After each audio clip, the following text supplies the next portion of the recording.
നെഞ്ചിലോ വയറിന് മുകൾ ഭാഗത്തോ കഴുത്തിലോ തോളിലോ താടയ്ക്കോ ഇടത് കൈക്കോ ഒക്കെ വേദന അനുഭവപ്പെട്ടാൽ അത് ഹൃദയ തകരാറ് മൂലമുള്ള വേദനയാണോ എന്ന് സംശയിക്കണം.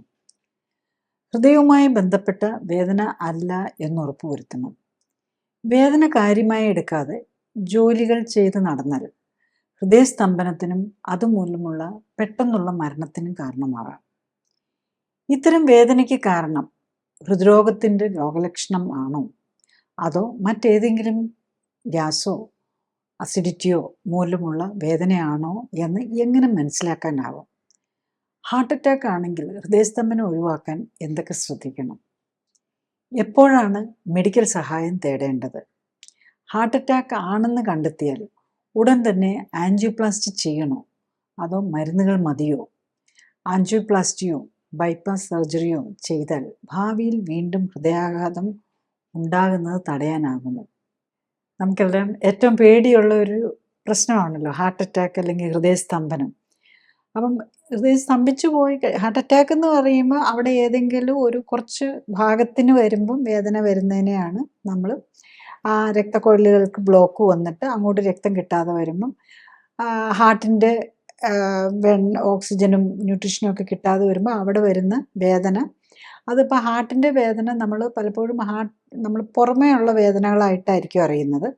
അപ്പോൾ ചിലപ്പോൾ ഒരു അസിഡിറ്റി വയറിൻ്റെ അപ്പർ ഭാഗത്തായിരിക്കാം, അല്ലെങ്കിൽ ഷോൾഡറിൽ, പ്രത്യേകിച്ച് ലെഫ്റ്റ് ഷോൾഡറിലാകാം, ചിലപ്പോൾ കഴുത്തിലാകാം, ചിലപ്പോൾ താടയ്ക്ക് നമ്മുടെ ചിന്നിന് ആയിരിക്കും വേദന തോന്നുന്നത്, അല്ലെ കഴുത്തിന്. അങ്ങനെ പല രീതിയിൽ റഫേർഡ് പെയിൻ ആയിട്ട് തോന്നും. പ്രത്യേകിച്ച് ഒരു ലെഫ്റ്റ് സൈഡ് ഓറിയൻറ്റഡോ അല്ലെ ഒരു സെൻട്രൽ ഓറിയൻറ്റഡ്, ഈവൻ ബാക്കിലും വരാം. ചിലർക്ക് ഈ സ്കാൽപ്പിൽ, നമ്മുടെ ഈ ഷോൾഡറിൻ്റെ ബാക്കിൽ ഇങ്ങനെയൊക്കെ ആയിരിക്കും പെയിൻ തോന്നുന്നത്. പക്ഷേ ഈ പെയിനുകളൊക്കെ മറ്റു പല കാരണങ്ങൾ കൊണ്ടും വരാം.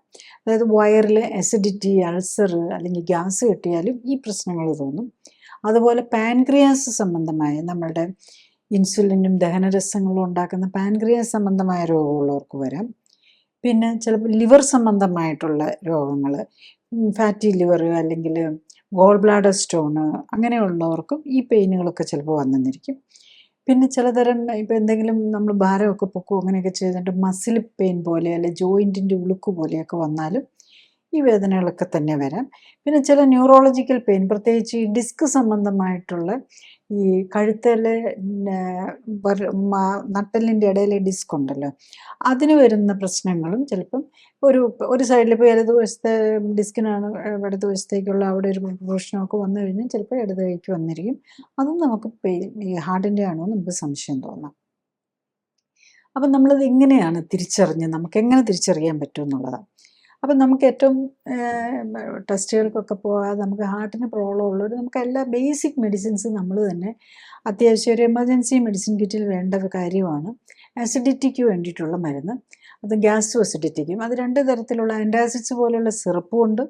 അത് ചിലപ്പം കുറച്ച് കഴിക്കുമ്പോൾ തന്നെ ഇമ്മീഡിയറ്റ് ഇഫക്റ്റ് കിട്ടും.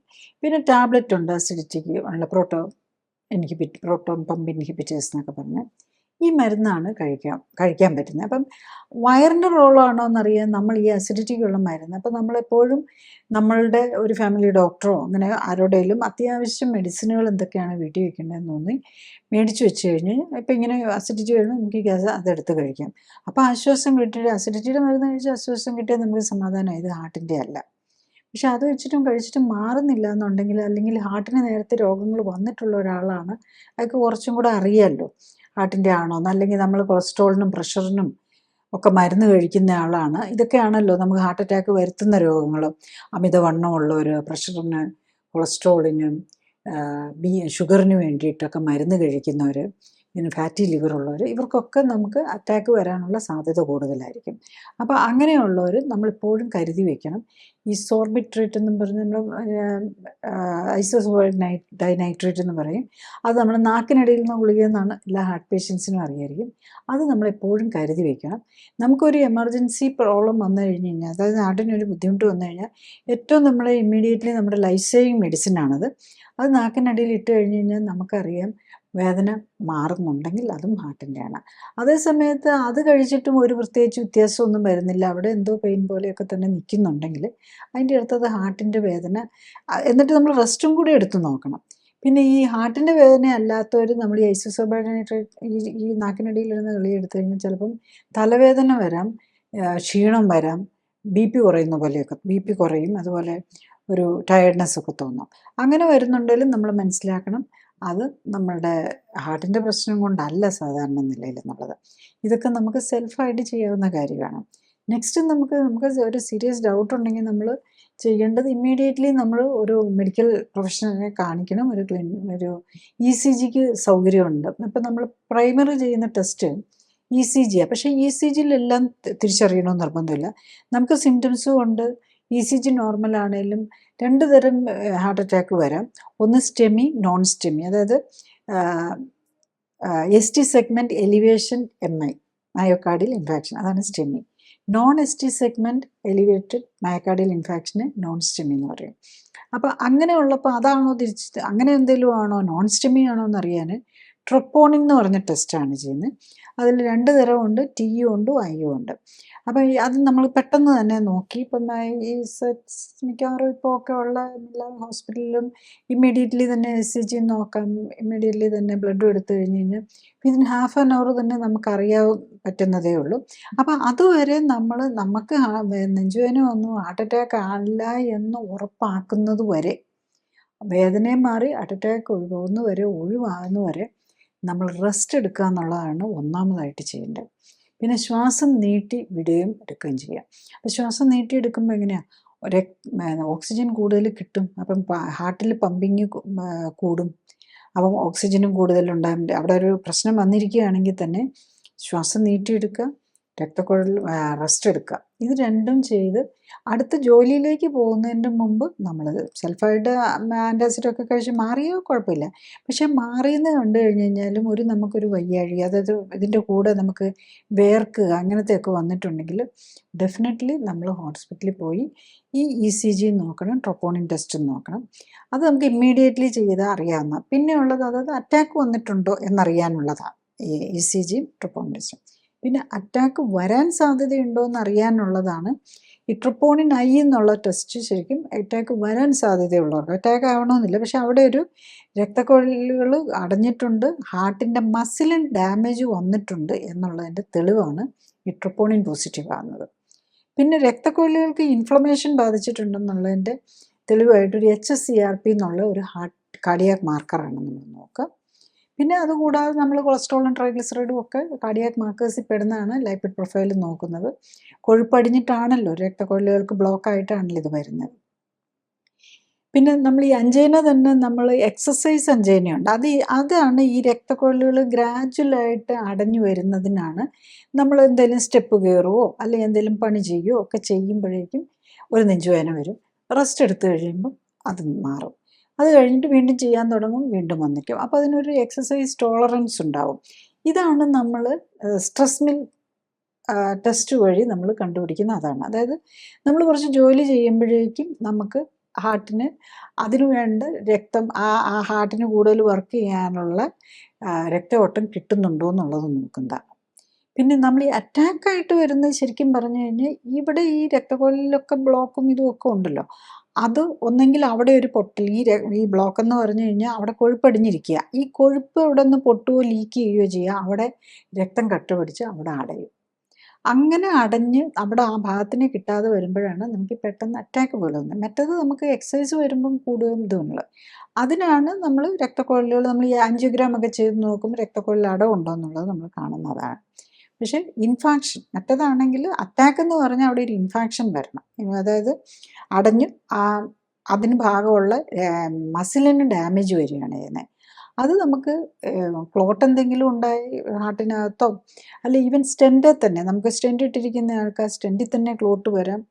അപ്പം അങ്ങനെയും വരാം. അല്ലെങ്കിൽ ഈ അങ്ങനെയുള്ളവർക്ക് നമ്മളൊരു ക്ലോട്ട് വന്നിട്ടുള്ള, അതായത് ഇൻഫെക്ഷൻ വരികയാണെങ്കിൽ ഇമ്മീഡിയറ്റ്ലി തന്നെ നമ്മൾ ഹോസ്പിറ്റലിൽ എത്തുകയാണ്. നമുക്ക് ചെയ്യാൻ പറ്റുന്നത് എന്താണെന്ന് വെച്ചാൽ, ഇത് വന്നിട്ടുണ്ടെങ്കിൽ നമുക്ക് ക്ലോട്ട് ലൈസിസിനുള്ള മരുന്നുകളുണ്ട്. അത് പ്രത്യേകിച്ച് ഒരു ഇഞ്ചക്ഷനാണ്.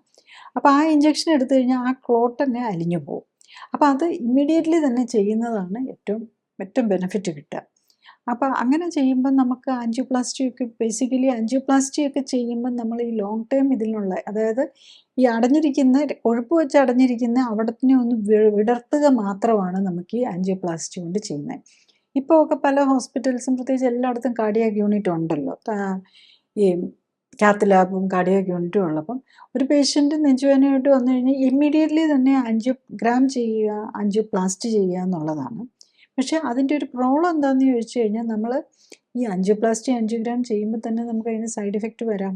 അതിൻ്റെ പലതരം കോംപ്ലിക്കേഷൻ, ഈവൻ നമുക്ക് ഒരു ഡെത്തിൻ്റെ തന്നെ ഒരു പോസിബിലിറ്റി ഉണ്ട്. പ്രത്യേകിച്ച് നമ്മൾ അക്യൂട്ട് ആൾ സ്റ്റേബിൾ അല്ലല്ലോ, ഓൾറെഡി പെയിനും അല്ലെങ്കിൽ ആ ഇരിക്കുന്ന ഒരു അവസ്ഥയിൽ നമ്മൾ ചെയ്യുമ്പോൾ പേഷ്യൻ്റ് ഒട്ടും സ്റ്റേബിൾ അല്ല. അതുകൊണ്ട് തന്നെ അവർക്ക് മറ്റസുഖങ്ങളും കാണും. ഹാർട്ട് അറ്റാക്ക് വരുന്ന ആൾക്ക് മറ്റ് രോഗങ്ങളുണ്ടാകും.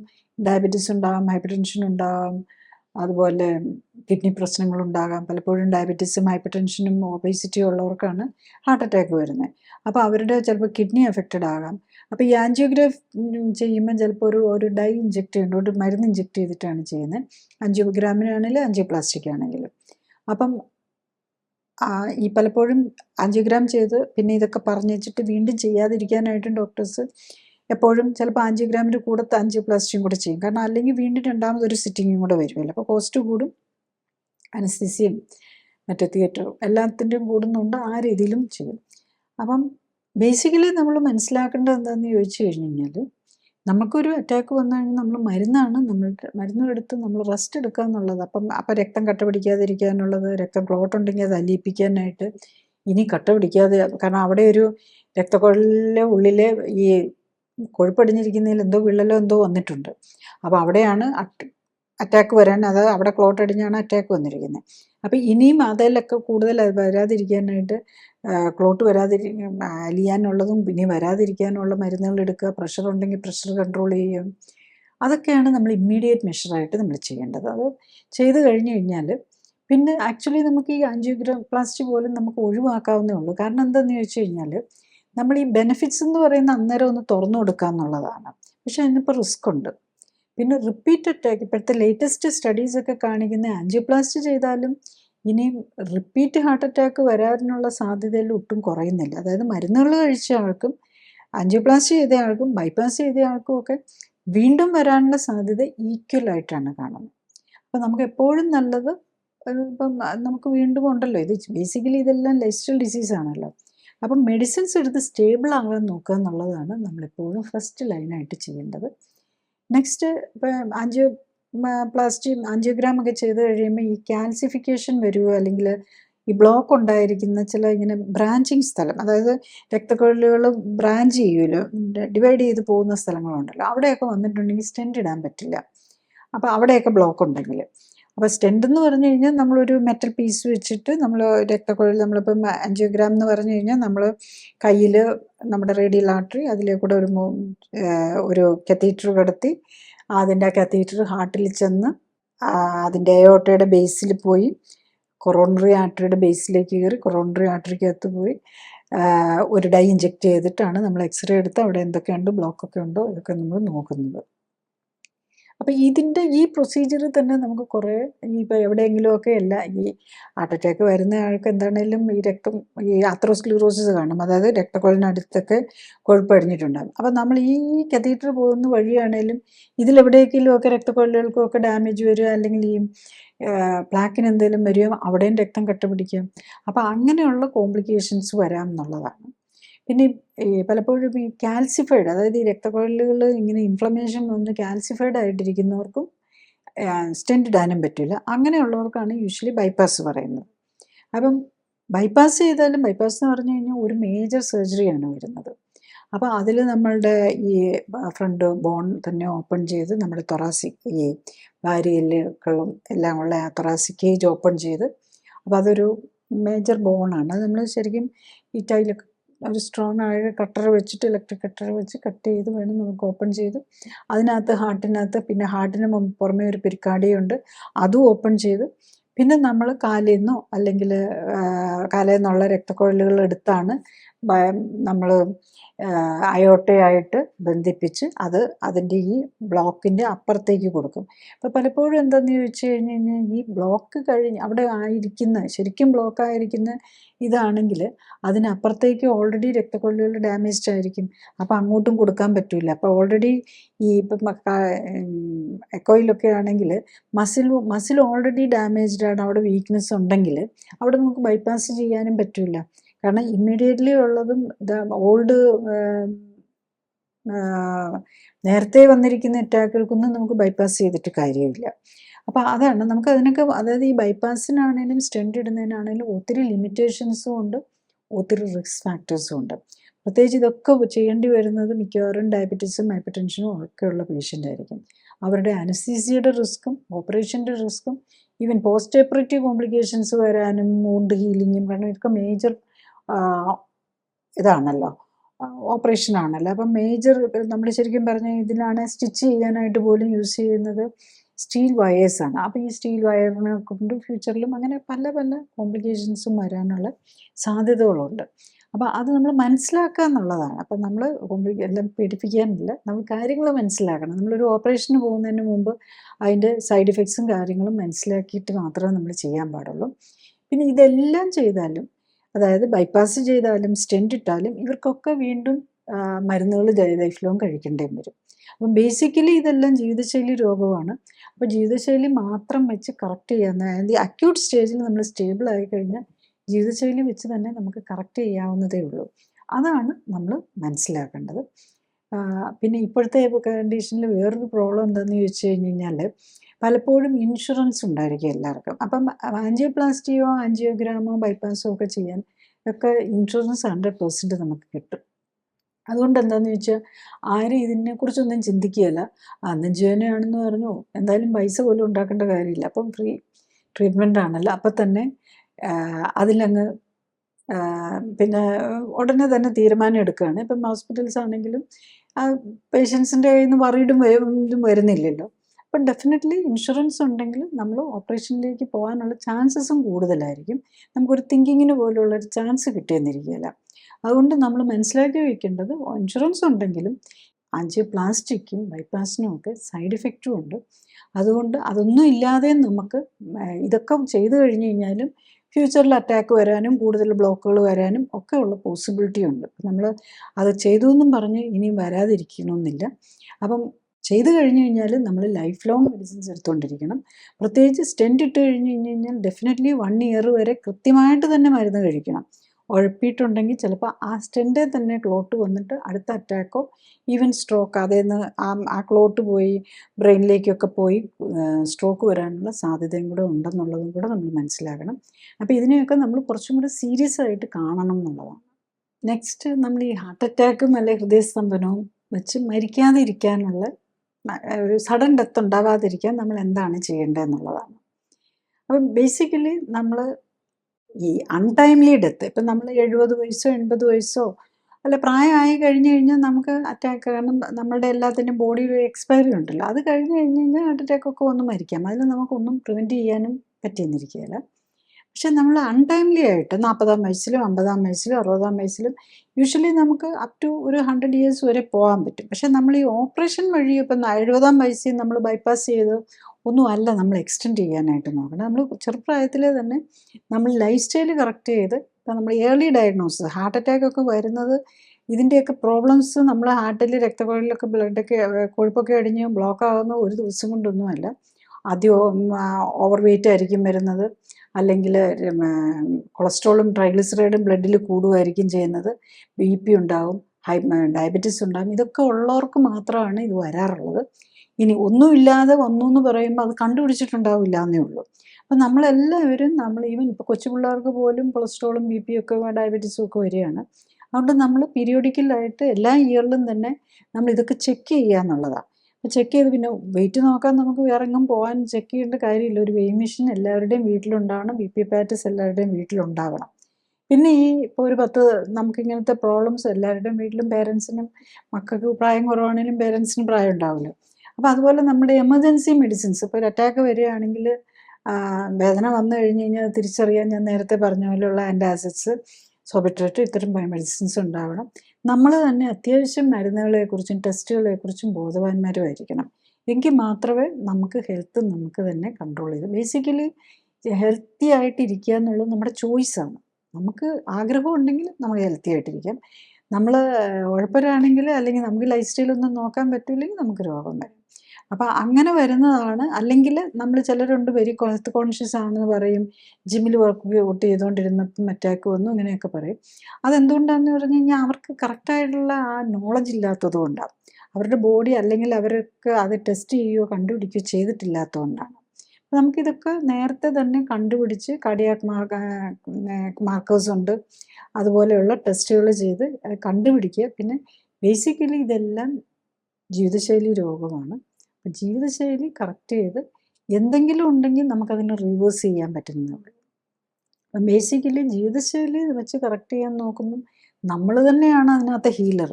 You are the healer. അപ്പം നമ്മൾ തന്നെയാണ് നമ്മുടെ ഡോക്ടറായിട്ട് വർക്ക് ചെയ്യുന്നത്. അപ്പം നമ്മൾ ഡോക്ടറിന് ചെയ്യാൻ പറ്റുന്നത് മരുന്ന് തരാൻ പറ്റും, സ്റ്റെൻറ്റ് ഇടാൻ പറ്റും, അല്ലെങ്കിൽ ബൈപ്പാസ് ചെയ്യാൻ പറ്റും. ഇതൊക്കെ ഡോക്ടേഴ്സിനെ ചെയ്യാൻ പറ്റുള്ളൂ.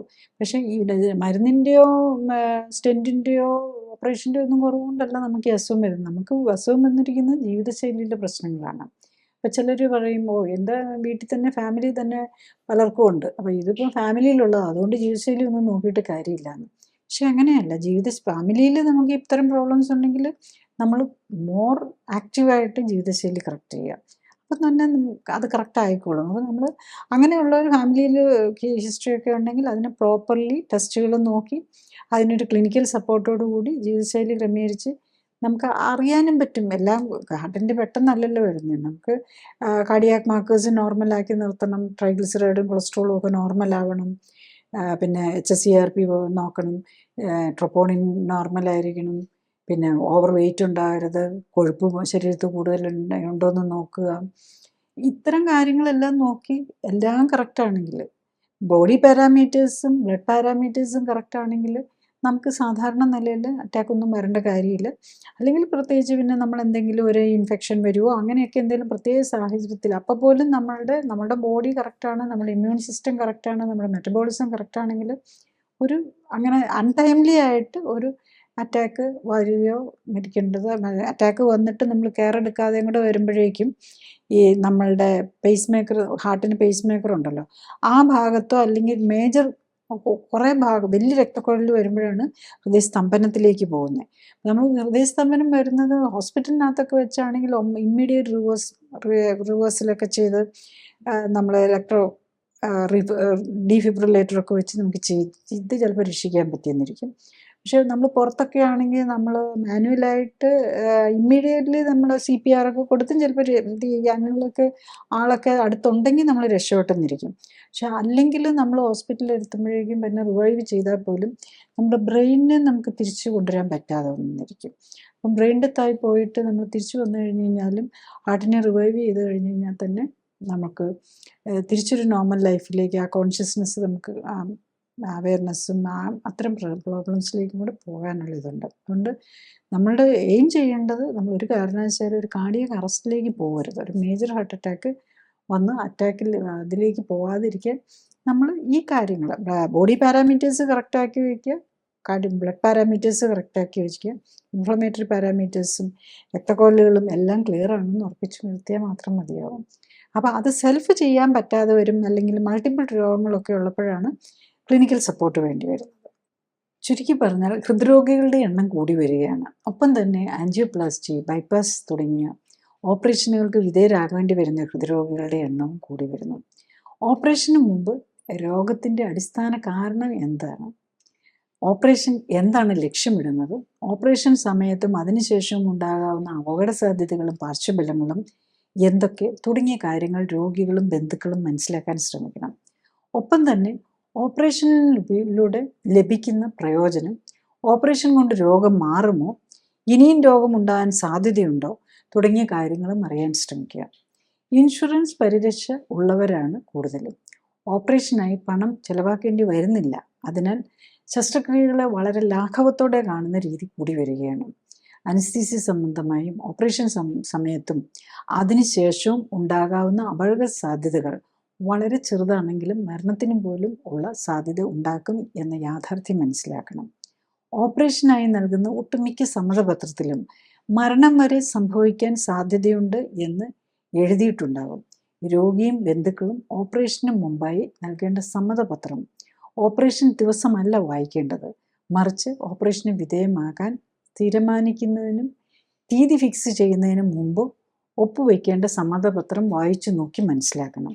ജീവിതശൈലി രോഗങ്ങളുള്ളവർക്ക്, പ്രത്യേകിച്ചും രക്തക്കുഴലുകളെ ബാധിക്കുന്ന രോഗങ്ങളുള്ളവർക്ക് അനസ്തീസിയയുടെയും ശസ്ത്രക്രിയ സംബന്ധമായും ഉള്ള അപകട സാധ്യതകളും പാർശ്വഫലങ്ങളും കൂടുതലാണ് എന്നതും അറിയണം. രോഗങ്ങൾ തുടക്കത്തിലെ കണ്ടെത്തുകയും അമിതവണ്ണമുണ്ടെങ്കിൽ കുറയ്ക്കാൻ ശ്രമിക്കുകയും മെറ്റബോളിസത്തിലെയും ഇമ്മ്യൂണിറ്റിയിലെയും അപാകതകൾ കണ്ടെത്തി പരിഹരിക്കാൻ ശ്രമിക്കുകയുമാണ് വേണ്ടത്. ഞാൻ ഈ പറഞ്ഞ കാര്യങ്ങൾ ശ്രദ്ധിച്ച് കേൾക്കാനും മനസ്സിലാക്കാനും കഴിഞ്ഞാൽ ഇത്തരം ജീവിതശൈലി രോഗങ്ങളുടെ കാരണം മനസ്സിലാക്കി അവയെ പ്രതിരോധിക്കാനും ഒരിക്കൽ വന്നാൽ നേരത്തെ കണ്ടെത്താനും ജീവിതശൈലിയിൽ വേണ്ട മാറ്റങ്ങൾ വരുത്തി അതിൽ നിന്നും മോചനം നേടാൻ സഹായകമാകും. മരുന്നോ ഓപ്പറേഷനോ കൊണ്ട് ഇത്തരം ജീവിതശൈലി രോഗങ്ങൾ മാറ്റാനാകില്ല. കാരണം മരുന്നിൻ്റെയോ ഓപ്പറേഷൻ്റെയോ കുറവ് കൊണ്ടല്ല ഇത്തരം രോഗങ്ങൾ ഉണ്ടാകുന്നത്, മറിച്ച് ജീവിതശൈലിയിലെ അപാകതകൾ കൊണ്ടാണ്. അതിനാൽ ജീവിതശൈലി ക്രമീകരിക്കുന്നതിലൂടെ മാത്രമേ ഇത്തരം ജീവിതശൈലി രോഗങ്ങളെ പ്രതിരോധിക്കാനും ഒരിക്കൽ വന്നാൽ അതിൽ നിന്ന് മോചനം നേടാനും സാധിക്കൂ. അടുത്തത് ആരോഗ്യകാര്യങ്ങളെക്കുറിച്ച് സംസാരിക്കുന്ന വ്യക്തിയുടെ ശാസ്ത്രീയ എടുത്തിട്ട് വിലയിരുത്തേണ്ടതുണ്ട് എന്നതാണ്. ഞാൻ ഡോക്ടർ ജോളി തോംസൺ 1981 ബാച്ചിൽ കോട്ടയം മെഡിക്കൽ കോളേജിൽ നിന്നും MBBS തുടർന്ന് തിരുവനന്തപുരം മെഡിക്കൽ കോളേജിൽ നിന്നും MDയും റീപ്രൊഡക്റ്റീവ് മെഡിസിനിലും സർജറിയിലും സ്പെഷ്യൽ ട്രെയിനിങ്ങുകൾക്ക് ശേഷം ഗവൺമെൻറ് സർവീസിൽ ചേർന്നു. 97-ൽ റിസൈൻ ചെയ്ത ശേഷം എറണാകുളത്ത് തേവരയിൽ ലൈഫ് കെയർ സെൻ്ററിൽ മരുന്നുകളും ശസ്ത്രക്രിയകളും ഒഴിവാക്കി ക്ലിനിക്കൽ സപ്പോർട്ടോടെയുള്ള ജീവിതശൈലി ക്രമീകരണത്തിലൂടെ ജീവിതശൈലിയുമായി ബന്ധപ്പെട്ട രോഗങ്ങൾ തടയുന്നതിനും ചികിത്സിച്ചു മാറ്റുന്നതിനും ഊന്നൽ നൽകുന്നു. മോഡേൺ മെഡിസിനിൽ ഉപയോഗിക്കുന്ന മരുന്നുകളും ഓപ്പറേഷനുകളും ഫിസിയോതെറാപ്പിയും ഇമ്മ്യൂണിറ്റിയെ എങ്ങനെ സ്വാധീനിക്കുന്നു എന്നതിനെക്കുറിച്ച് പഠനങ്ങൾ നടത്തി. ഈ പഠനങ്ങളുടെ വെളിച്ചത്തിൽ ഇമ്മ്യൂണിറ്റി ഉത്തേജിപ്പിക്കാനുള്ള പോഷക മിശ്രിതങ്ങളും ഓക്സിഫ്ലെക്സ് എന്ന പ്രത്യേക വ്യായാമ രീതിയും ഡെവലപ്പ് ചെയ്തു. ഈ പോഷക മിശ്രിതങ്ങളുടെയും ഓക്സിഫ്ലെക്സ് വ്യായാമത്തിൻ്റെയും സഹായത്തോടെ കോശങ്ങളെ ശാക്തീകരിച്ച് രോഗമുക്തിയെ സഹായിക്കാനും ആരോഗ്യം ഉത്തമമാക്കാനും നിലനിർത്താനും സഹായിക്കുന്ന സെൽ ആക്ടിവേഷൻ എന്ന നൂതന ചികിത്സാ രീതിയും ഡെവലപ്പ് ചെയ്തു. അടുത്തതായി എന്താണ് ക്ലിനിക്കലി സൂപ്പർവൈസ്ഡ് ആൻഡ് സപ്പോർട്ടഡ് ജീവിതശൈലി ക്രമീകരണം എന്നതാണ്. ക്ലിനിക്കലി സൂപ്പർവൈസ്ഡ് ജീവിതശൈലി ക്രമീകരണത്തിൽ ശരീരഘടനയും ശരീരത്തിലെ കൊഴുപ്പിൻ്റെ അളവും കണ്ടെത്തുകയും ഒപ്പം തന്നെ ഉത്തമ ശരീരഘടന എന്തായിരിക്കണം എന്ന് കണ്ടെത്തുകയുമാണ് ആദ്യഘട്ടം. രണ്ടാമതായി രക്തപരിശോധനകൾ നടത്തി ഹൃദയം, രക്തക്കുഴലുകൾ, ലിവർ, കിഡ്നി തുടങ്ങിയ അവയവങ്ങളുടെ ആരോഗ്യസ്ഥിതിയും ഇമ്മ്യൂൺ സ്റ്റാറ്റസും ഹോർമോണുകളുടെയും പോഷകങ്ങളുടെയും ലെവലും ശരീരത്തിന് ചേരുന്ന ഭക്ഷ്യവസ്തുക്കൾ ഏതൊക്കെ എന്ന് മനസ്സിലാക്കാൻ ശ്രമിക്കുകയുമാണ്. മൂന്നാമതായി ഉത്തമ ശരീരഘടനയിലെത്താനായി വേണ്ട ജീവിതശൈലി ക്രമീകരണങ്ങളാണ്. രോഗിയുടെ പ്രത്യേകതകൾ അനുസരിച്ച് ഉത്തമ ന്യൂട്രീഷനും വ്യായാമവും നൽകുന്നതിനൊപ്പം ശരീരത്തിലെത്തുന്ന വിഷാംശം കുറയ്ക്കാനുമാണ് ഇതിൽ ശ്രമിക്കുന്നത്. ശരീരകോശങ്ങൾക്ക് പ്രവർത്തിക്കാൻ ഉത്തമമായ സാഹചര്യം ഒരുക്കുന്നതിലൂടെ ജീവനാധാരമായ മെറ്റബോളിക് അഥവാ രാസപ്രവർത്തനങ്ങളുടെ സമതുലിതാവസ്ഥ വീണ്ടെടുക്കുകയും നിലനിർത്തുകയുമാണ് ലക്ഷ്യം. ജീവിതശൈലി ക്രമീകരണത്തിലൂടെ രക്തയോട്ടവും മെറ്റബോളിക് പ്രവർത്തനങ്ങളും ഹോർമോൺ ബാലൻസും ഇമ്മ്യൂണിറ്റിയും ശരീരഘടനയും ഉത്തമമാക്കാനും നിലനിർത്താനും കഴിഞ്ഞാൽ ഒട്ടുമിക്ക ജീവിതശൈലി രോഗങ്ങളെയും പ്രതിരോധിക്കാനാകും. മാത്രമല്ല വർഷങ്ങളായി മരുന്ന് കഴിക്കുന്നവർക്ക് പോലും രോഗം മൂർച്ഛിച്ച് അവയവങ്ങൾ തീരെ നശിക്കുന്നതിന് മുൻപെങ്കിലും കേടായ ശരീരകോശങ്ങളുടെ പുനർനിർമ്മിതിക്ക് ആവശ്യമായ പോഷകങ്ങൾ നൽകാനും വിഷാംശം ശരീരത്തിലെത്തുന്നത് തടയാനും ശരീരകോശങ്ങളെ എല്ലാം ഉത്തേജിപ്പിക്കാൻ ഉതകുന്ന വ്യായാമത്തിലൂടെ എല്ലാ ശരീരകോശങ്ങൾക്കും വേണ്ട രക്തയോട്ടം ലഭിക്കുന്നു എന്ന് ഉറപ്പാക്കാനും വേണ്ട ജീവിതശൈലി ക്രമീകരണത്തിന് തയ്യാറായാൽ പ്രമേഹവും പ്രഷറും ഹൃദ്രോഗവും അലർജിയും ആസ്മയും ആർത്രൈറ്റിസും ക്യാൻസറും പോലുള്ള ഒട്ടുമിക്ക ജീവിതശൈലി രോഗങ്ങളിൽ നിന്നും അവയ്ക്കായി കഴിക്കുന്ന മരുന്നുകളിൽ നിന്നും വേണ്ടിവരാവുന്ന ഓപ്പറേഷനുകളിൽ നിന്നും ഒക്കെ മോചനം നേടാനും കഴിയുന്നതേ ഉള്ളൂ. നെക്സ്റ്റ്, ക്ലിനിക്കലി സപ്പോർട്ടഡ് ജീവിതശൈലി ക്രമീകരണം കൊണ്ട് ഈ ഹാർട്ട് പേഷ്യൻസിന് എന്ത് ബെനിഫിറ്റാണ് വരുന്നത് എന്നുള്ളതാണ്. നമ്മൾ പല രീതിയിലുള്ള ഹാർട്ട് പേഷ്യൻസിനെ കാണാറുണ്ട്. ഓൾറെഡി പ്രത്യേകിച്ച് TMT മാത്രം പോസിറ്റീവായി ഇപ്പോൾ ആൻജിയോഗ്രാം ചെയ്യണമെന്ന് പറഞ്ഞു അങ്ങനെയുള്ള ഇതിൽ വരുന്ന പേഷ്യൻസ് ഉണ്ടാകും. പിന്നെ ആൻജിയോഗ്രാം ചെയ്തു. അപ്പം സ്റ്റെൻറ്റ് ഇടാൻ പറ്റില്ല, ബൈപ്പാസ് ചെയ്യണമെന്ന് പറഞ്ഞ പേഷ്യൻ്റ് ഉണ്ടാവും. പിന്നെ ഓൾറെഡി ബൈപ്പാസും ആൻജിയോഗ്രാമും ഒക്കെ പല പ്രാവശ്യം ചെയ്തിട്ട് വീണ്ടും പ്രോബ്ലംസ് വന്ന് ഇനി ഒന്നും ചെയ്യാനില്ല. അതേ സമയത്ത് നല്ല ഒന്നും ചെറുതായിട്ട് നടക്കുമ്പോൾ തന്നെ ശ്വാസം മുട്ടൽ വരുന്നു, ഒന്നും ചെയ്യാൻ മേലാത്ത അവസ്ഥ, ഇവനൊന്ന് കുളിക്കാൻ പോലും മേലാത്ത ആ നിലയിലിരിക്കുന്ന ആൾക്കാർ. അങ്ങനെ പല രീതിയിലുള്ള രോഗികളെയാണ് നമ്മൾ കാണാറുള്ളത്. ഇപ്പം ഞാനൊരു ഒരു പേഷ്യൻ്റ് തന്നെ എക്സാമ്പിളായിട്ട് ഞാൻ പറയാം. ഇപ്പം ഇദ്ദേഹം 65 വയസ്സുള്ള മെയിലാണ്. 2006 ബൈപ്പാസ് ചെയ്തു. അത് കഴിഞ്ഞിട്ട് 4 ഗ്രാഫ്റ്റ് ചെയ്തു എന്നാണ് പറഞ്ഞിരിക്കുന്നത്. അത് കഴിഞ്ഞിട്ട് പിന്നെയും റിപ്പീറ്റഡ് ബ്ലോക്ക് ഉണ്ടായി, ആൻജിയോഗ്രാം ചെയ്തു. 2011-ലും 2020-ലും വീണ്ടും സ്റ്റെൻറ്റ് ഇടാൻ നോക്കി, സ്റ്റെൻറ്റ് ഇട്ടിട്ടുണ്ട്. ഇദ്ദേഹത്തിന് ഇതിൻ്റെ കൂടെ തന്നെ ഡയബറ്റിസ് ഉണ്ട്, ഹൈപ്പർ ടെൻഷനുണ്ട്, പിന്നെ ഇപ്പം പ്രോസ്റ്റേറ്റിൻ്റെ പ്രശ്നങ്ങളുണ്ട്, വയറിനും പ്രശ്നങ്ങളുണ്ട്. അപ്പം ഇനിയിപ്പോൾ ഒന്നും ചെയ്യാനില്ല എന്നാണ്. അപ്പം ഇനിയിപ്പോൾ ഒന്നും ചെയ്യാൻ പറ്റില്ല, ബൈപ്പാസും ചെയ്യാൻ പറ്റില്ല, സ്റ്റെൻറ്റും ഇടാൻ പറ്റില്ല, പക്ഷെ അസ്വസ്ഥതകൾ നിൽക്കുകയാണ്. അപ്പം ഇദ്ദേഹം കുറേ അധികം മരുന്നുകളും കഴിക്കുന്നുണ്ട്. അഞ്ജനയ്ക്ക് വേണ്ടിയിട്ട് തന്നെ റെനോയേഴ്സഡ്, നിക്കോസ്റ്റാർ, ഫ്ലവഡോൺ, ഇതൊക്കെ അഞ്ജനയ്ക്ക് വേണ്ടിയിട്ട് കഴിക്കുന്ന 3 തരം ഗുളികയുണ്ട്. പിന്നെ ബ്ലഡ് തിന്നേഴ്സ് ഉണ്ട്, ക്ലോപ്പിലെറ്റ് ഉണ്ട്, അതുപോലെ എക്കോസ്പിരിൻ ഉണ്ട്. അപ്പോൾ ഈ ക്ലോപ്പിലെറ്റും എക്കോസ്പിരിനും ഈ മരുന്നുകളെല്ലാം കഴിക്കില്ല, അതുകൊണ്ടും കൂടെ ആയിരിക്കണം ഇദ്ദേഹത്തിന് ഇത്രയും അസ്വസ്ഥതകൾ വരുന്നത്. പിന്നെ BP വേണ്ടിയിട്ട് മരുന്ന് കഴിക്കുന്നുണ്ട്, റിനോസ്റ്റാർ ഉണ്ട്. പിന്നെ ഡിസ്ലൈപ്പിഡീമിയ, അതായത് കൊളസ്ട്രോളിന് വേണ്ടിയിട്ടുള്ള അറ്റോസ്റ്റാറ്റിൻ 40 മില്ലിഗ്രാം വെച്ച് കഴിക്കുന്നുണ്ട്. പിന്നെ യൂറിമാക്സ് കഴിക്കുന്നുണ്ട്, അത് ഈ പ്രോസ്റ്റേറ്റിന് വേണ്ടിയിട്ട് സ്റ്റാംസിലോസിൻ 2 തരം ഗുളികകൾ കൂടിയത മരുന്നാണ്, ഈ പ്രോസ്റ്റേറ്റിന് വേണ്ടി കഴിക്കുന്നുണ്ട്, മൂത്രതടസ്സത്തിന്. പിന്നെ വേറെ ഒരു മരുന്നും കൂടെ ഉണ്ട് അഞ്ജനയ്ക്കായിട്ട്, ഇവാബിഡ്. പിന്നെ ഒരു മൾട്ടിവൈറ്റമിൻ ടാബ്ലറ്റ് കഴിക്കുന്നുണ്ട്, ഇൻസുലിൻ എടുക്കുന്നുണ്ട്. രാവിലെ 20, ഉച്ചയ്ക്ക് 12, രാത്രി 20, 3 നേരം ഇൻസുലിൻ എടുക്കുന്നുണ്ട്. അപ്പം ഇതാണ് ഇദ്ദേഹം ഇവിടെ വരുമ്പോൾ ഉള്ള സിറ്റുവേഷൻ. അപ്പം അദ്ദേഹത്തിൻ്റെ ഡയബറ്റീസ് അത്ര കൺട്രോളിലല്ല, ഇൻസുലിൻ ലെവൽ ഒത്തിരി കൂടുതലാണ്. ഇതൊക്കെ ആണെങ്കിലും കൊളസ്ട്രോൾ കൺട്രോൾഡാണ്, ഹൈ ഡോസ് ഇതെടുക്കുന്നുണ്ട്. അപ്പം അത് കൊളസ്ട്രോൾ കൂടുതലാണ്, കൺട്രോളാണെങ്കിലും ട്രൈഗ്ലിസറൈഡ് കൂടുതലാണ്, കിഡ്നി എഫക്റ്റ് ചെയ്തിട്ടുണ്ട്, GFR കുറഞ്ഞു, 70 ഉള്ളൂ. അതുപോലെ സോഡിയം കുറഞ്ഞു പോകുന്നു. പല പേഷ്യൻസും ഇത്തരം മരുന്നുകൾ കഴിക്കുന്നവർക്ക് കാണുന്ന ഒരു പ്രത്യേകതയാണ് സോഡിയം കുറഞ്ഞു പോകുന്നു. അത് ക്ഷീണം ഉണ്ടാക്കും എന്നുള്ളതാണ്. പിന്നെ കൂടുതൽ വന്നു കഴിഞ്ഞാൽ സോഡിയം വളരെ അത്യാവശ്യമുള്ള, ഹാർട്ടിൻ്റെ ഫങ്ഷനും അത്യാവശ്യമുള്ളതാണ്, അത് കുറഞ്ഞു പോകുന്നത് നല്ലതല്ല. അപ്പോൾ ഇതൊക്കെയാണ് അദ്ദേഹത്തിൻ്റെ സിറ്റുവേഷൻ. അപ്പം ഇനിയിപ്പം വേറൊന്നും ചെയ്യാനുമില്ല, ഇപ്പം ബൈപ്പാസും ഒന്നും പറ്റുകയില്ല. അപ്പോൾ നമ്മളിതിൽ ക്ലിനിക്കലി സപ്പോർട്ടഡ് ജീവിതശൈലി ക്രമീകരണം തുടങ്ങുമ്പോൾ തന്നെ നമ്മൾ ഡയബറ്റീസിൻ്റെ മരുന്നുകളെല്ലാം, അപ്പോൾ ഇദ്ദേഹത്തിൻ്റെ ഇൻസുലിൻ കൂടുതലേ ഉള്ളൂ, കുറവില്ല.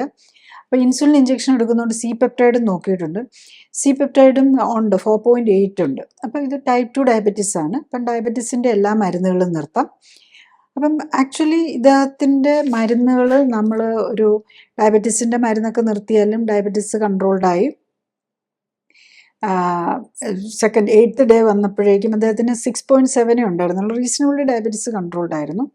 അപ്പം ഡയബറ്റീസിൻ്റെ മരുന്ന് നിർത്തിയിട്ട് clinically supported life style correction തുടങ്ങി 8ാമത്തെ ദിവസം വരുമ്പം വീണ്ടും HbA1c കുറയുകയാണ് ചെയ്തിരിക്കുന്നത്. HbA1c 6ലേക്ക് വന്നു, മരുന്നില്ലാതെയാണെന്ന് ഓർക്കണം. അപ്പോഴേക്കും തന്നെ 8ാം ദിവസം ആയപ്പോഴേക്കും തന്നെ കൊളസ്ട്രോളിൻ്റെ മരുന്ന് കുറച്ചിട്ടുണ്ട്, 20 എന്നുള്ളത് 40 എന്നുള്ളത് 20 ആക്കി. ഈവൻ യൂറിമാക്സ് തന്നെ ഓൾട്ടർനേറ്റ് ഡേയ്സ് ആക്കാൻ പറഞ്ഞു, അദ്ദേഹം തന്നെ ഓൾട്ടർനേറ്റ് ഡേയ്സ് ആക്കിയിട്ടും കുഴപ്പമില്ലാത്തതുകൊണ്ട് 3 ദിവസം കഴിയുമ്പോൾ ഓൾട്ടർനേറ്റ് ഡേയ്സ് ആക്കാൻ പറഞ്ഞിരുന്നു. അതുപോലെ എല്ലാ മരുന്നുകളും തന്നെ ഒത്തിരി മരുന്നുകളുടെ എണ്ണം ഒത്തിരി കുറച്ചുകൊണ്ട് വരാൻ പറ്റി. പിന്നെ അന്ന് വരുമ്പോഴേക്കും ഒരു 15th ഡേ ആയപ്പോഴേക്കും ഓൾമോസ്റ്റ് എല്ലാ മരുന്നുകളും കുറച്ചുകൊണ്ട് വരാൻ പറ്റിയെന്നുള്ളതാണ്. അപ്പം ഫ്ലാവിഡോൺ അങ്ങനത്തെ, പിന്നെ എല്ലാം ഇതും കൂടെ കഴിഞ്ഞ് 1 മന്തോടുകൂടി എല്ലാ മരുന്നുകളും കുറച്ചുകൊണ്ട് വന്നു.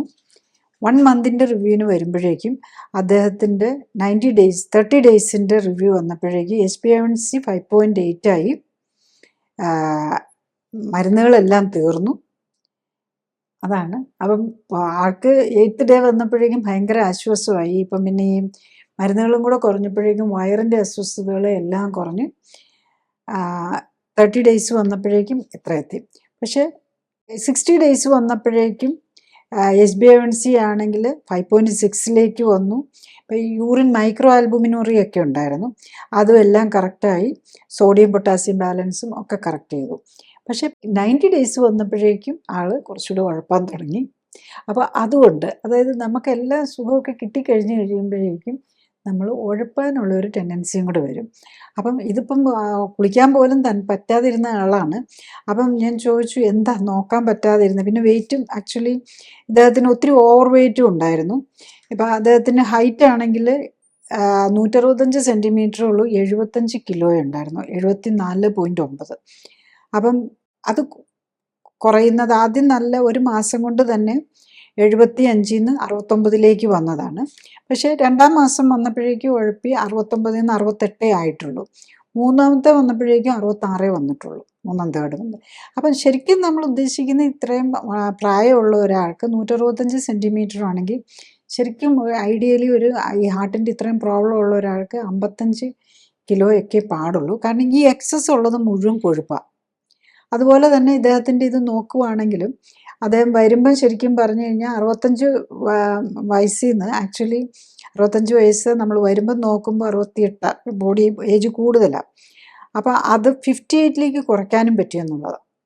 ഈവൻ ദോ അത്ര കറക്റ്റായിട്ടൊന്നും നോക്കിയില്ല. 65 കിലോ വരെ എത്തി. അതായത് 75 നിന്ന് ഒരു 3 മാസം കൊണ്ട് 65 കിലോ വന്നു. അദ്ദേഹം ശരിക്കും ഇനി 60 താഴെ വരണം. അപ്പം അങ്ങനെ വരുമ്പോഴായിരിക്കും നമ്മൾ കുറച്ചും കൂടെ. അപ്പം ഈ എന്തുകൊണ്ടാണ് ഈ വെയിറ്റ് കുറയുന്നതൊക്കെ, അപ്പം കുറച്ചുകൂടെ ബിസിനസ്സൊക്കെ നോക്കാൻ തുടങ്ങി. അപ്പോൾ എന്ത് ബിസിനസ്സാണ്? കേറ്ററിങ്ങുമായിട്ട് ബന്ധപ്പെട്ട കാര്യങ്ങളൊക്കെയാണ് പുള്ളി ചെയ്യുന്നത്. അപ്പോൾ ഒന്നും ചെയ്യാൻ പറ്റാതെ ഇരുന്ന ആൾ ഇപ്പം നമ്മൾ ഫിസിക്കലി ആക്റ്റീവായി. അപ്പം കുറച്ച് ഫുഡൊക്കെ നോക്കാൻ പറ്റാതെ വന്നതുകൊണ്ടാണ് ഈ ഇതിലേക്ക് വരുന്നത്. അപ്പോൾ ഇതാണ് നമ്മൾ മനസ്സിലാക്കേണ്ടത്. ബേസിക്കലി ഇത്രയും പ്രശ്നങ്ങളൊക്കെ ഉണ്ടായിരുന്ന ആൾക്ക്, ഇത്രയധികം മരുന്നുകളും കഴിച്ചിരുന്ന ഒരാൾക്ക്, അപ്പം ഡെയിലി ഇൻസുലിൻ ഇഞ്ചക്ഷനും വേറെ 12 ഗുളികകളും കഴിച്ചുകൊണ്ടിരുന്ന ആൾക്ക് 3 മാസം കൊണ്ടല്ല, ആക്ച്വലി 1 മാസം കൊണ്ട് എല്ലാ മരുന്നുകളും കുറച്ചുകൊണ്ട് വന്ന് നിർത്താൻ പറ്റി. സ്റ്റേബിളായിട്ട് പോകാൻ പറ്റി. അവനവൻ്റെ പ്രൊഫഷൻ റീഗെയിൻ ചെയ്ത് പോകാൻ പറ്റി എന്നുള്ളതാണ്. പിന്നെ നല്ല കുറച്ചൊരു ആശ്വാസം കിട്ടുമ്പോഴേക്കും ആൾക്കാർക്ക് നമുക്ക് ഉഴപ്പാനുള്ളൊരു ടെൻഡൻസി വരും. അതാണ് നമ്മളിതിനകത്ത് കാണുന്നത്.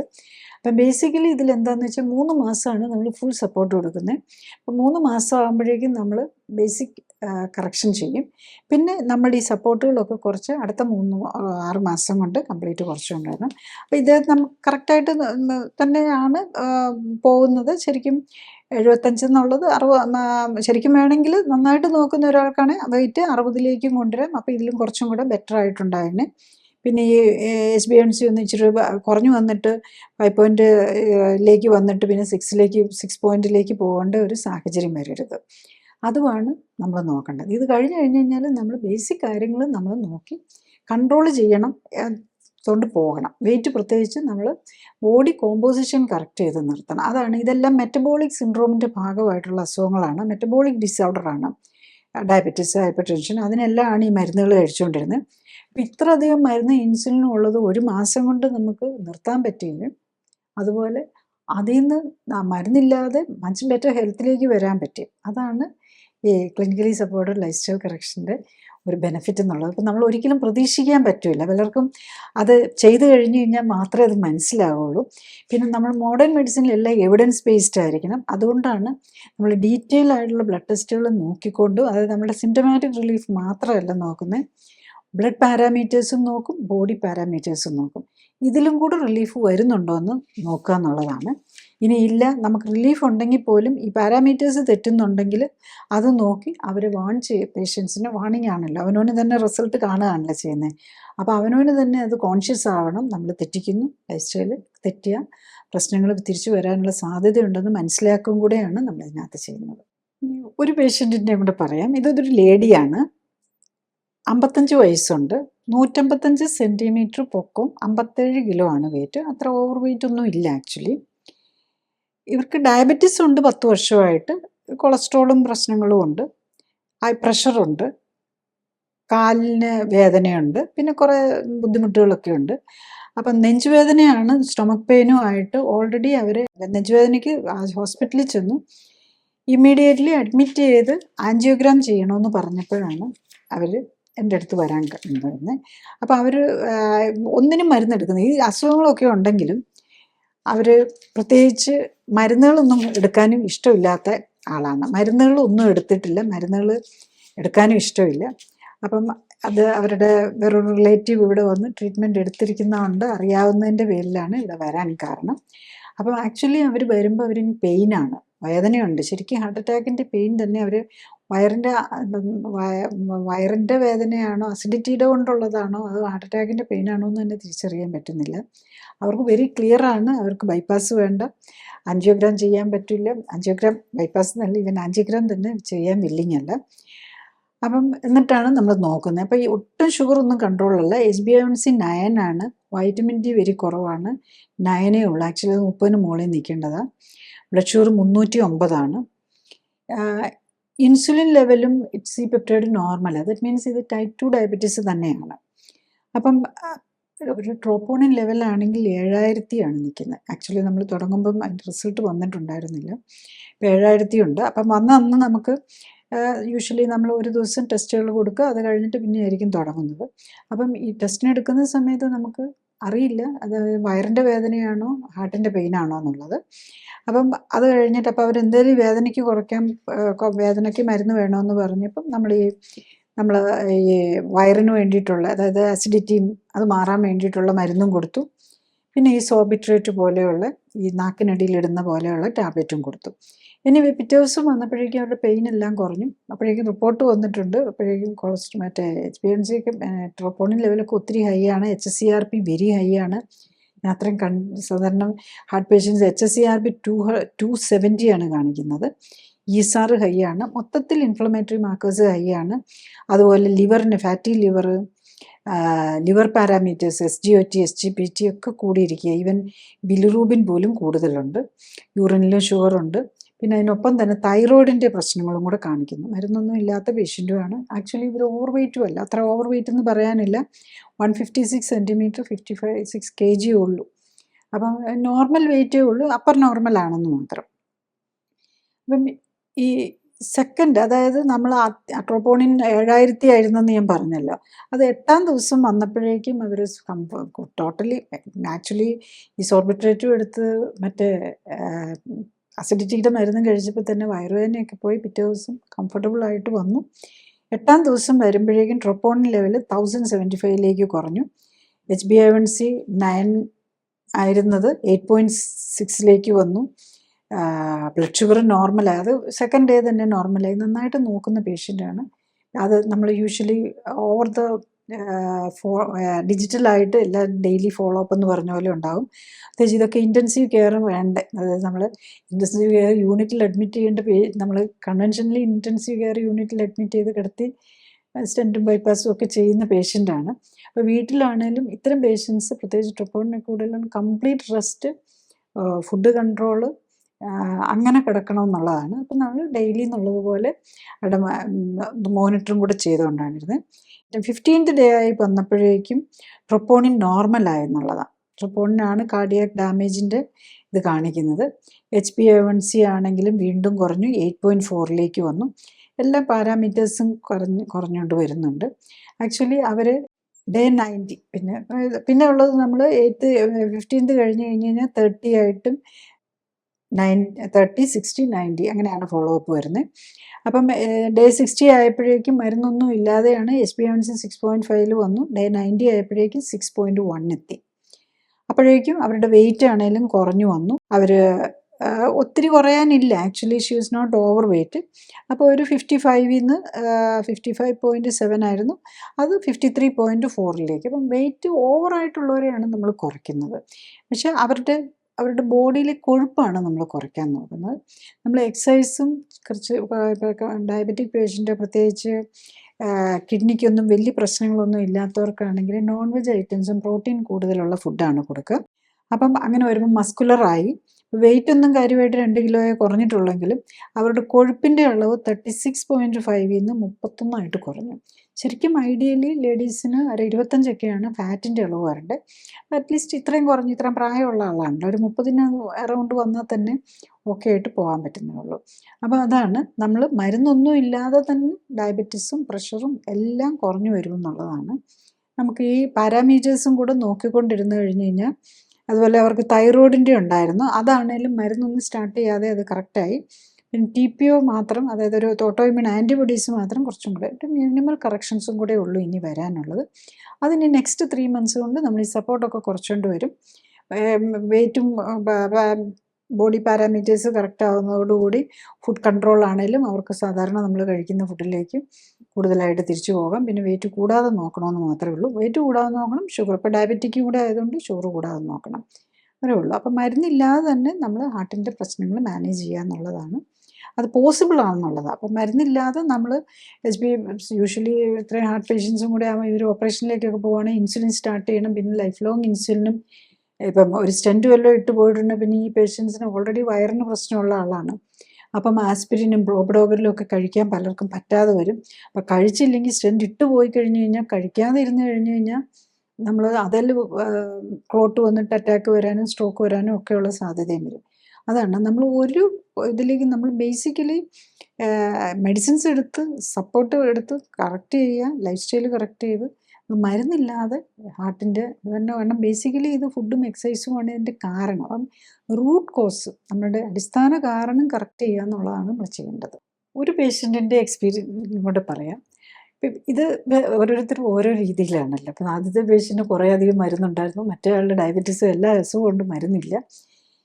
ഇത് ആണെങ്കിൽ ദിസ് എ ലേഡി, 55 ഇയർ ഓൾഡാണ്. അവരുടെ 55 ഇയർ ഓൾഡ്, 156 സെൻറ്റിമീറ്റർ, അവർക്ക് 63 കിലോ ആണ് അവരുടെ വെയിറ്റ്. അപ്പം ഇവർക്ക് 3 വർഷമായിട്ട് ഹാർട്ടിന് പ്രശ്നമുണ്ട്. ഇപ്പം തൈറോയിഡിൻ്റെ പ്രോബ്ലം കണ്ടുപിടിച്ചിട്ടുണ്ട്, അത്രയേ ഉള്ളൂ. അപ്പം 3 വർഷമായിട്ട് അവർ മരുന്ന് കഴിക്കുന്നുണ്ടായിരുന്നു. പക്ഷെ 2021 അവർക്ക് അറ്റാക്ക് പോലെ വന്നിട്ട് അവർ സ്റ്റെൻറ്റ് ഇട്ടു. അറ്റാക്ക് പോലെ വന്നിട്ട് ഐ ഡോണ്ട് നോ എക്സാക്ട്ലി. 21 7 മാസം ജൂലൈ 21 സ്റ്റെൻറ്റ് ഇട്ടിട്ടുണ്ട്. അത് കഴിഞ്ഞിട്ട് പിന്നെ വീണ്ടും പ്രോബ്ലംസ് ബുദ്ധിമുട്ടുകൾ വന്നിട്ട് വീണ്ടും ആൻജിയോഗ്രാം ചെയ്തിട്ട് പ്രോബ്ലം ഉണ്ട്, ബൈപ്പാസ് ചെയ്യണമെന്ന് പറഞ്ഞു. മെയ് മാസം, അതായത് ലാസ്റ്റ് ഇയറിൽ 5/23 ലാസ്റ്റ് ഇയർ 23 ബൈപ്പാസ് ചെയ്തു. അത് കഴിഞ്ഞിട്ട് വീണ്ടും ബുദ്ധിമുട്ട് വന്നിട്ട് മെയ്യിൽ ബൈപ്പാസ് ചെയ്തിട്ട് വീണ്ടും സ്റ്റെൻറ്റ് ഇടേണ്ട വന്നു എന്നാണ് ജൂലൈയിൽ. അതായത് മെയ്യിൽ ഇത് ബൈപ്പാസ് ചെയ്തു, അത് കഴിഞ്ഞിട്ട് ജൂലൈയിൽ വീണ്ടും ബുദ്ധിമുട്ട് വന്നു, വീണ്ടും പോയി സ്റ്റെൻറ്റ് ഇട്ടു. അത് കഴിഞ്ഞിട്ട് വീണ്ടും നവംബർ 11/23 ബലൂൺ ആൻജിയോപ്ലാസ്റ്റി ചെയ്തു, വീണ്ടും ബുദ്ധിമുട്ട് വന്നിട്ടാണ്. ഇനിയിപ്പോൾ അവരോട് പറഞ്ഞിരിക്കുന്നത് ഒന്നും കൂടെ ബൈപ്പാസ് ചെയ്യണമെന്നാണ്.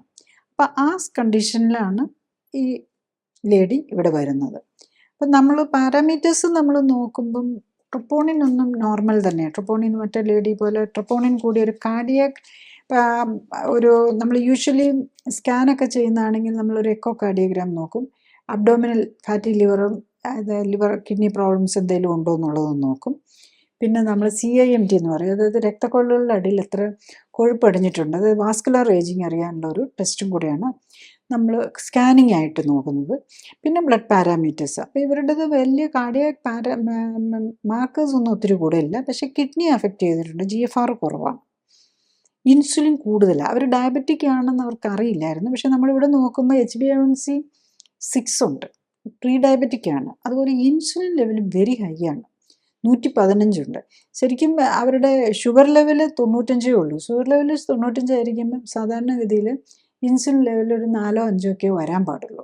പക്ഷേ ഇവർ ഈ ഷുഗർ ഇത്രയും കുറഞ്ഞിരിക്കുന്ന ഒരാൾക്ക് ഇൻസുലിൻ ഒത്തിരി കൂടുതലാണ്. അപ്പോൾ ഈ ഇൻസുലിൻ തന്നെ, അപ്പോൾ അതായത് പ്രീ ഡയബറ്റിക് ആയി ഇൻസുലിൻ ലെവൽ കൂടുന്നതായിരിക്കണം ഇവർക്ക് ഹാർട്ട് അറ്റാക്കിലേക്ക് ഇവരെ കൊണ്ടുപോകുക എന്നുള്ളതാണ്. അപ്പോൾ അതാണ് നമ്മൾ ഇതിനകത്ത് നിന്ന് മനസ്സിലാക്കേണ്ടത്. നമ്മൾ പ്രീ ഡയബറ്റിസ്, ഇപ്പോൾ ഡയബറ്റിസ് ഉണ്ടാകണമെന്ന് തന്നെ നിർബന്ധമില്ല, അല്ലാതെ തന്നെ ഹാർട്ട് അറ്റാക്കിലേക്ക് വരാം. ഈ ഇൻസുലിൻ കൂടുന്നത് നമ്മുടെ രക്തക്കൊഴലുകളെ ഡാമേജ് ചെയ്യും. അതായിരിക്കണം. ജസ്റ്റ് ഇമാജിൻ, ഒരു 3 വർഷത്തിനുള്ളിൽ 21 സ്റ്റെൻറ്റ് ഇട്ടു, പിന്നെ പിന്നെ കുഴപ്പമില്ലാതെ പോയിക്കൊണ്ടിരുന്നു. 23-ൽ 2 പ്രാവശ്യം ഒന്ന് ബൈപ്പാസ് ചെയ്തു, പിന്നെ ഒന്ന് സ്റ്റെൻറ്റ് ഇട്ടു, പിന്നെ ഒരു ബലൂൺ ആൻജിയോപ്ലാസ്റ്റി ചെയ്തു. ഇനി റിപ്പീറ്റായിട്ട് ബൈപ്പാസും കൂടെ ചെയ്യണം. ആക്ച്വലി ഇവിടെ ഡിസംബറിലാണ് വരുന്നത്. ഡിസംബർ 11-നാണ് തുടങ്ങുന്നത്. അപ്പം ബേസിക്കലി പിന്നെ കുറച്ച് ഇതൊക്കെ ആണെങ്കിലും കുറേ ഇവിടെ മരുന്നുകളുടെ കാര്യം ഞാൻ പറഞ്ഞില്ല. ഇവർക്കും കുറേ അധികം മരുന്നുകളുണ്ട്. എക്കോസ്പ്രിൻ ഉണ്ട്, ബ്രിലിൻ്റെ ഉണ്ട്, അതിൻ്റെ കൂടെ ഈ അസിഡിറ്റിക്ക് വേണ്ടിയിട്ടുള്ള മരുന്നുകൾ കഴിക്കുന്നുണ്ട്. പിന്നെ എൻജൈനയ്ക്ക് വേണ്ടിയിട്ട് 3 മരുന്നുണ്ട്. GTN, സോബിട്രേറ്റ്, കൊറാഡാൻഡിൽ, ട്രൈഡോൺ, ഇതൊക്കെ 2 നേരം വെച്ച് കഴിക്കുന്നുണ്ട്. പിന്നെ ഈ ഹാർട്ടിന് വേണ്ടിയിട്ട് മെറ്റാക്കാർഡ് എന്ന് പറഞ്ഞ ഗുളികയുണ്ട്, അത് 2 നേരമുണ്ട്. ലാസിക്സ് 2 നേരമുണ്ട്, അതായത് ബ്ലഡ് ഈ BP-ക്കും നീര് കെട്ടാതിരിക്കാനും ഒക്കെയാണ്. പിന്നെ ആൾഡാക്ടോൺ എന്ന് പറഞ്ഞ് വേറൊരു ഗുളിക, ഇതെല്ലാം BP-ക്കും കൂടെ വേണ്ടിയിട്ടുള്ളതാണ്. 3 തരം ഗുളിക BP-ക്ക് വേണ്ടിയിട്ട്, 3 തരം ഹാർട്ടിന് വേണ്ടിയിട്ട് തന്നെ. പിന്നെ കൊളസ്ട്രോളിന് വേണ്ടിയിട്ട് 40 മില്ലിഗ്രാം റോസുവാസ്റ്റാറ്റിൻ കഴിക്കുന്നുണ്ട്. തൈറോയിഡിന് വേണ്ടിയിട്ട് മരുന്നുണ്ട്. പിന്നെ വയറിന്, ഇതിൻ്റെ എല്ലാം പ്രശ്നം കൊണ്ട് വയറിന് അസ്വസ്ഥത വരാതിരിക്കാനായിട്ട് ഒരു ഡോംപെറിഡോം പ്ലസ് എസ്മോപ്രസോൾ എന്നുള്ള 2 ഗുളികയും കൂടെ കഴിക്കുന്നുണ്ട്. അപ്പം ഇത്രയും മരുന്നുകളും കഴിച്ചുകൊണ്ടിരുന്ന പേഷ്യൻ്റാണ്. 8th ഡേ ആയപ്പോഴേക്കും അവർ വന്നപ്പോഴേക്കും അവരുടെ മരുന്നുകളെല്ലാം തന്നെ പകുതി കുറയ്ക്കാൻ പറ്റി. അപ്പം നമ്മൾ ഇപ്പോൾ ഡയബറ്റീസ് ഒന്നും ഇല്ല, ഹാർട്ടിൻ്റെ ആണല്ലോ. അപ്പം നമ്മൾ ഈ clinically supported life style correction തുടങ്ങിക്കഴിഞ്ഞാൽ BP-യുടെയും ഹാർട്ടിൻ്റെ മരുന്നുകളും BP കുറയ്ക്കുന്ന. അപ്പോൾ നമ്മുടെ ബോഡി കറക്റ്റ് ആകുന്നതനുസരിച്ച് മരുന്നുകൾ കുറച്ചുകൊണ്ട് വന്നില്ലെങ്കിൽ ക്ഷീണവും തലകറക്കവും ഒക്കെ വരാം. അതാണ് ഒരു സൂക്ഷിക്കേണ്ട കാര്യം. അത് നമ്മൾ ഡെയിലി തന്നെ നോക്കി BP നോർമലാണെങ്കിൽ BP-യുടെ മരുന്ന് കുറച്ചുകൊണ്ട് വരും. അപ്പോൾ ഇവരുടെ ആക്ച്വലി നമ്മൾ ടെസ്റ്റുകൾ നോക്കുമ്പോൾ കൊളസ്ട്രോൾ നോർമൽ, അപ്പോൾ തന്നെ കൊളസ്ട്രോളിൻ്റെ മരുന്ന് നമ്മൾ കുറച്ചു. പക്ഷേ ട്രൈഗ്ലിസറൈഡ് കൂടുതലുണ്ടായിരുന്നു. പക്ഷേ നമ്മൾ 8th ഡേ ആയപ്പോഴേക്കും അവർക്ക് നല്ല ഒത്തിരി കൂടുതലായിരുന്നാണ്. അപ്പോൾ ട്രൈഗ്ലിസറൈഡ് കുറഞ്ഞു വന്നു. അപ്പം പിന്നെ നമ്മൾ കൊളസ്ട്രോൾ നോർമൽ തന്നെയായിരുന്നു, മരുന്ന് കുറച്ചിട്ടും കൊളസ്ട്രോൾ നോർമലാണ്, അത് കുറച്ചുകൊണ്ട് വന്നു. അപ്പം ആക്ച്വലി ഇപ്പോൾ 15th ഡേ ആയിട്ടുള്ളൂ, ഇവർക്ക് 30 days ആയിട്ടില്ല. 15th ഡേ ആയപ്പോഴേക്കും തന്നെ ലാസ്റ്റ് വരുമ്പോൾ ഇനി ഇവരുടെ കണ്ടീഷനിൽ ഈ ബ്രിലിൻ്റെയും ഈ ബ്ലഡ് തിന്നേഴ്സ് ഉണ്ടല്ലോ, ബ്രിലിൻ്റെ അതുപോലെ ആസ്പിരിൻ, എക്കോസ്പിരിൻ, പിന്നെ അതിൻ്റെ സൈഡ് ഇഫക്റ്റ് വരാതിരിക്കാനായിട്ട് കഴിക്കുന്ന നെക്സ്പ്രോ എന്ന് പറഞ്ഞ് ഒരു ഗുളികയുണ്ട്. അത് 3 നമ്മൾ ഇപ്പോൾ ലാസ്റ്റ് സ്റ്റെൻറ്റ് ഇട്ടിരിക്കുന്നത് സ്റ്റെൻറ്റ് ഇട്ടിരുന്ന മെയ്യിലാണെന്ന് തോന്നുന്നു, മെയ്യിലോ ജൂലൈയിലോ എന്താണ്, അത് വരെ അവർ ആ മരുന്ന് കഴിച്ചേ പറ്റുള്ളൂ. ബൈപ്പാസാണെങ്കിൽ നമ്മൾ ഇതെല്ലാം കഴിച്ച് കഴിയുമ്പോഴേക്കും നമുക്ക് കുറയ്ക്കാം, കാരണം അവിടെ സ്റ്റെൻറ്റ് ഒന്നും കിടക്കുന്നില്ലല്ലോ, ആ മരുന്നും കഴിക്കേണ്ട കാര്യമില്ല. പക്ഷേ ഇവരുടെ കാര്യത്തിൽ നമ്മൾ ഈ ജൂലൈ 24 വരെ അവരോട് ഈ മരുന്നുകൾ കണ്ടിന്യൂ ചെയ്യണം. അത് കഴിഞ്ഞാൽ പിന്നെ നമുക്കത് കുറച്ചുകൊണ്ട് വന്ന് അത് നിർത്താവുന്നതേ ഉണ്ടാവുള്ളൂ. പിന്നെ ഇപ്പം ആകെ ലാസ്റ്റ് വരുമ്പോൾ അവർ മെറ്റാക്കാർഡ്, അവർ 2 നേരം മെറ്റാക്കാർഡ് കഴിച്ചുകൊണ്ടിരുന്നത് ഹാഫ് വെച്ച് 2 നേരം കഴിച്ചുകൊണ്ടിരുന്നത് ഇപ്പോൾ ഹാഫ് രാവിലെ മാത്രമേ ഉള്ളൂ. തൈറോയിഡിൻ്റെ മരുന്നും കുറച്ചുകൊണ്ട് വരാം. ഇപ്പോൾ അവരുടെ തൈറോയ്ഡ് ഫംഗ്ഷൻ നമ്മൾ കുറച്ചുകൊണ്ട് വന്ന് നമുക്ക് ഇനിയിപ്പോൾ ഒരാഴ്ചയും ഒന്നിടവിട്ടാക്കി ഇനിയിപ്പം നിർത്താനാണ് പറഞ്ഞത്. ഇനിയിപ്പോൾ 30 days വരുമ്പോൾ നമ്മൾ വീണ്ടും തൈറോയ്ഡ് ഫംഗ്ഷനും ഈ കാര്യങ്ങളും എല്ലാം നോക്കി റോസുവാസ്റ്റാറ്റിൻ ആണെങ്കിൽ ഇനിയിപ്പം 5 മില്ലിഗ്രാം ഓൾട്ടർനേറ്റ് ഡേയ്സ് കഴിക്കാനേ പറഞ്ഞിട്ടുള്ളൂ. അത് നോക്കിയിട്ടായിരിക്കും നിർത്തുന്നത്. എല്ലാം നമ്മൾ എവിഡൻസ് ബേസ്ഡ് ആയിട്ടാണ് നമ്മൾ നോക്കാം. ഇപ്പോൾ മോഡേൺ മെഡിസിനിൽ എവിഡൻസ് ബേസ്ഡ് എന്ന് പറയുമ്പം നമ്മൾ പേഷ്യൻ്റ് സിംറ്റമാറ്റിക് റിലീഫ് കിട്ടണം, 2 ബ്ലഡ് പാരാമീറ്റേഴ്സ് കറക്റ്റ് ആകണം, 3 ബോഡി പാരാമീറ്റേഴ്സ് കറക്റ്റ് ആകണം.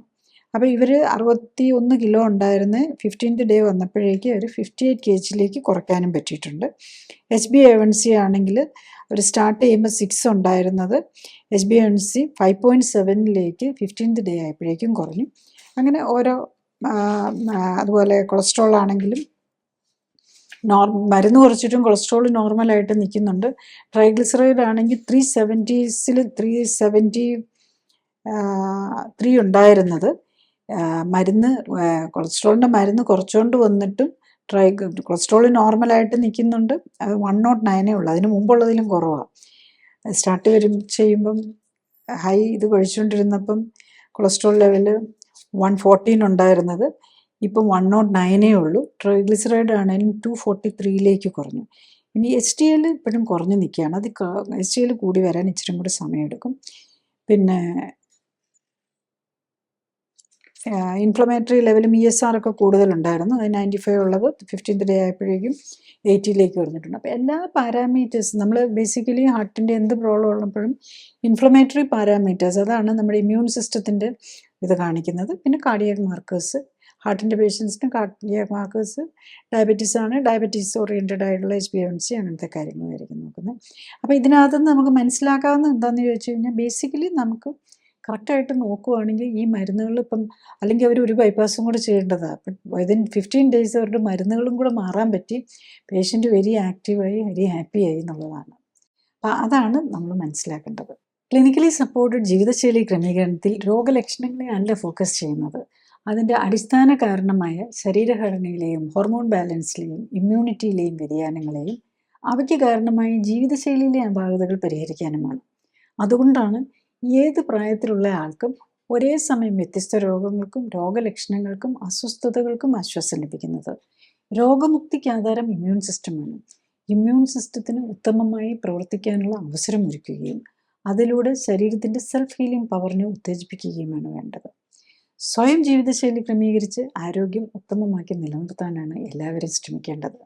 അതിന് കഴിയാതെ വരികയോ ഹൃദ്രോഗവും ക്യാൻസറും പോലുള്ള മാരക രോഗങ്ങൾ സംശയിക്കപ്പെടുമ്പോഴും ഒന്നിൽ കൂടുതൽ രോഗങ്ങളുള്ളവർക്കും മരുന്നുകൾ ദീർഘകാലം ഉപയോഗിക്കേണ്ടി വരുന്നവർക്കും മരുന്നുകൾ കൊണ്ടും അസ്വസ്ഥതകൾ മാറ്റാൻ കഴിയാതെ വരുമ്പോഴും ഓപ്പറേഷൻ ആവശ്യമായി വരുന്നവർക്കുമാണ് ക്ലിനിക്കൽ സപ്പോർട്ടോടെയും സൂപ്പർവിഷനോടെയുമുള്ള ജീവിതശൈലി ക്രമീകരണം ആവശ്യമായി വരുന്നത്. ജീവിതശൈലി ക്രമീകരണത്തിൻ്റെ ശാസ്ത്രീയ വശങ്ങളെക്കുറിച്ചും ക്ലിനിക്കൽ സപ്പോർട്ടോടെയുള്ള ജീവിതശൈലി ക്രമീകരണത്തെക്കുറിച്ചും വെബ്സൈറ്റിൽ നിന്നും യൂട്യൂബിൽ നിന്നും കൂടുതൽ അറിയാനാവും. ഡോക്ടറേക്കാൾ അറിവ് നേടുന്ന യൂട്യൂബ് സീരീസിലെ വീഡിയോകളും നൂതന സമീപനം എന്ന സീരീസിലെ ആദ്യ വീഡിയോയും നിങ്ങളുടെ രോഗത്തെക്കുറിച്ചുള്ള വീഡിയോകളും ചികിത്സ എങ്ങനെയാവണം എന്ന സീരീസിലെ വീഡിയോയും കാണാൻ പ്രത്യേകം ശ്രദ്ധിക്കുക. ഫേസ്ബുക്കിലും യൂട്യൂബിലും എല്ലാ ശനിയാഴ്ചയുമുള്ള ലൈവ് എപ്പിസോഡുകളും നിങ്ങളുടെ രോഗവുമായി ബന്ധപ്പെട്ട കഴിഞ്ഞുപോയ എപ്പിസോഡുകളും കാണുന്നതും നല്ലതാണ്. Thank you.